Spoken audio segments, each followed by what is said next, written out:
వివిధ దేశాధినేతలు వరుసగా వస్తున్నారు. మొన్న యూరోపియన్ యూనియన్ నాయకు సంబంధించినటువంటి నాయకులు రావడం, ఒప్పందం చేసుకోవడం, ఇప్పుడు అమెరికా ఒప్పందం చేసుకోవడం జరిగింది. కెనడా త్వరలో రాబోతుంది. ఇప్పుడు ఫ్రాన్స్ అధ్యక్షుడు ఈ నెల 17న రాబోతున్నారు. ఈ మేరకు భారత విదేశాంగ శాఖ ప్రకటన విడుదల చేసింది. ఫిబ్రవరి 17వ తేదీన మ్యాక్రాన్ భారత పర్యటన ముంబైలో ఆరంభిస్తారు. 3 రోజుల పాటు వివిధ కార్యక్రమాల్లో పాల్గొంటారు. వాణిజ్యం, రక్షణ సహా పలు కీలక రంగాల్లో పరస్పర సహకారం మీద మ్యాక్రాన్ మోడీ చర్చిస్తారు. ఈ మేరకు ముంబైలో ఇరు నేతలు ద్వైపాక్షిక చర్చలు జరుపుతారు.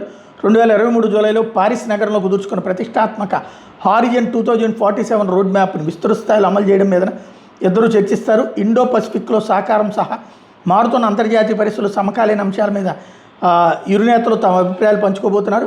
ముంబైలో జరగబోయే Indo France year of innovation Modi Macron ప్రారంభిస్తారు. ఈ కార్యక్రమం ఏడాది పొడవునా జరుగుతుంది. తర్వాత ఢిల్లీలో జరుగుతున్న ఏ ఇంపాక్ట్ సదస్సులో ఫిబ్రవరి 19న మ్యాక్రాన్ పాల్గొంటారు. ఫ్రాన్స్లో మోడీ పర్యటించిన సరిగ్గా ఏడాది తర్వాత మ్యాక్రాన్ భారత్లో పర్యటనకి రావడం ఇరు దేశాల వ్యూహాత్మక భాగస్వామ్యాన్ని ప్రస్ఫుటపరుస్తుందని చెప్పుకొచ్చారు.